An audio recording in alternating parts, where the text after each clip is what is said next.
Shalom, puji nama Tuhan, Bapak Ibu Saudara sekalian. Renungan singkat firman Allah pada hari ini yaitu penderitaan bersama Kristus tidak dapat dibandingkan dengan kemuliaan yang akan kita terima dalam masa kekekalan. Kita akan membaca Roma pasal yang ke-8 ayat yang ke-17 dan 18. Roma 8 ayat 17 dan 18 mengatakan sebagai berikut. Dan jika kita adalah anak, maka kita juga adalah ahli waris.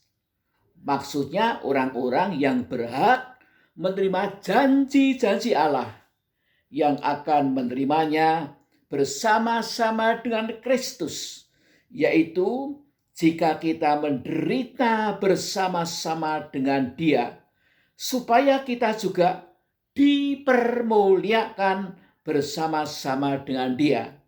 Ayat yang ke-18, sebab aku yakin bahwa penderitaan zaman sekarang ini tidak dapat dibandingkan dengan kemuliaan yang akan dinyatakan kepada kita. Amin. Disinilah mengapa kita harus setia kepada Tuhan sampai akhir. Walaupun kita ini mengalami penderitaan yang mungkin begitu berat, berlarut-larut, tetapi kalau kita menderita bersama Kristus, maka kita akan dipermuliakan bersama dengan Dia. Bila mana Dia datang pada kali yang kedua, kita menerima karunia tubuh kemuliaan, memerintah bersama Dia dalam kerajaan 1000 tahun, dan mewarisi langit yang baru dan bumi yang baru, Yerusalem yang baru. Puji nama Tuhan, kita menderita bersama Kristus kalau kita ini melakukan kehendak Allah, kalau kita ini melakukan apa yang Tuhan perintahkan, kalau kita ini memberitakan Injil kerajaan Allah, kalau kita ini melayani di tempat-tempat yang paling sulit dan mendapatkan tantangan-tantangan yang berat. Tetapi kita bisa juga menderita karena akibat dosa kita. Seperti yang dialami oleh Daud. Kalau Daud dia berzina dengan Batseba, maka kemudian kalau dia sadar karena ditegur Nabi Nathan, dia mengaku, dia menyesal, dia bertobat, dia diampuni dosanya oleh Tuhan, tetapi akibat dosa itu masih berlaku pada Daud, dan ini merupakan penderitaan yang berat bagi Daud. Kita membaca dalam surat 1 kitab Samuel, ya, pasal Samuel 2, pasal 12 ayat yang ke-10. 2 Samuel 12 ayat 10.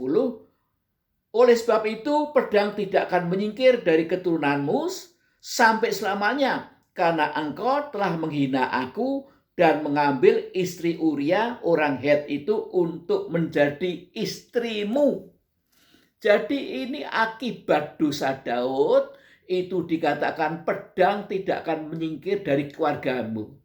Anak-anaknya seperti Absalom, Adonia, dan Haleluya Amnon memberontak kepada Daud. Karena Daud sejak dia berzina dengan Batseba, dia kehilangan kredibilitasnya sebagai seorang bapak. Anak-anaknya tidak menghormati lagi dan memberontak kepada dia. Itulah akibat dosa perzinahan. Tetapi Daud tidak pernah mau meninggalkan Tuhan. Dia ketakutan kalau roh Tuhan undur daripadanya. Dia tetap setia kepada Tuhan dan dia terus berusaha untuk hidupnya berkenan kepada Tuhan walaupun dalam penderitaan. Berarti kita menarik, ya, Daud itu menarik Tuhan berhadir dalam hidupnya, Tuhan campur tangan, Tuhan membela dia, mengatur dia. Ini yang harus kita lakukan. Kita bisa menderita karena kita menaati kehendak Tuhan. Kita bisa menderita karena kita ini melanggar kehendak Tuhan. Tetapi apapun penderitaan itu, kita tidak boleh meninggalkan Tuhan. Kita harus tetap berusaha lekat dengan Tuhan. Tetap mencari wajah Allah.